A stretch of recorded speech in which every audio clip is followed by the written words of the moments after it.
At night, when the other engines are tucked away in their sheds, you can still hear the faraway call of an engine's whistle and the clickety-clack of train wheels turning. This is the sound of the mail train. One train is pulled by Thomas and the other by Percy, as the loads are too heavy for one engine to do the work alone. The mail is loaded into freight cars at the harbors, and the engines pull their trains through the silent stations, delivering their precious loads.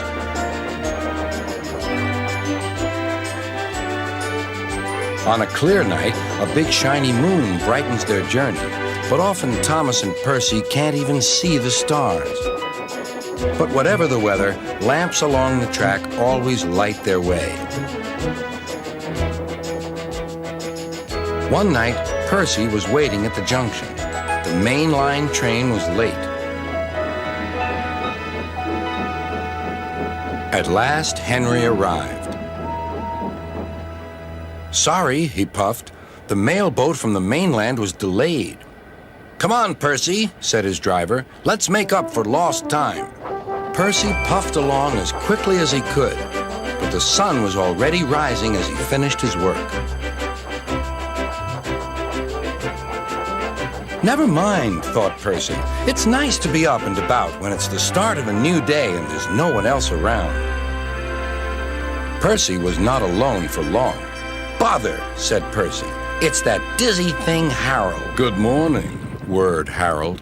"I always said railways were out of date, but you're so slow with the mail.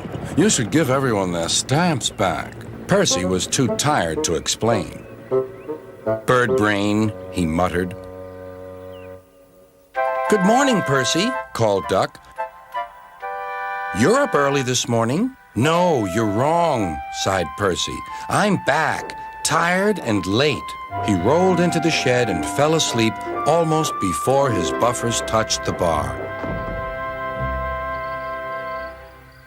His driver decided to set off early that evening. Thomas was waiting at the station. "Thank goodness I have a chance to speak to you. Driver says that the person in charge of the mail has complained to Sir Topham Hatt about the delay last night." "But that wasn't my fault," replied Percy.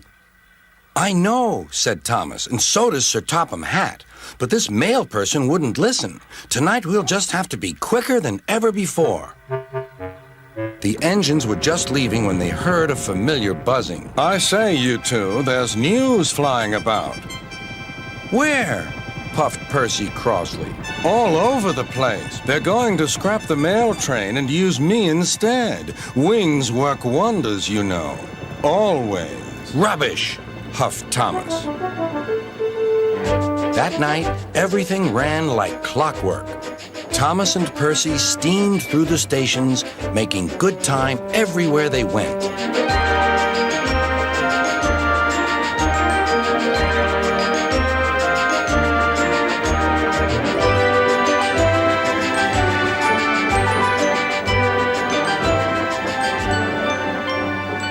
At a station, Thomas noticed a man looking cold and worried. He had missed his train home.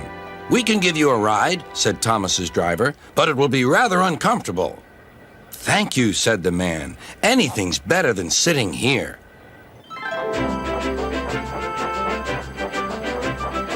The next afternoon, Percy passed the airfield and saw Harold.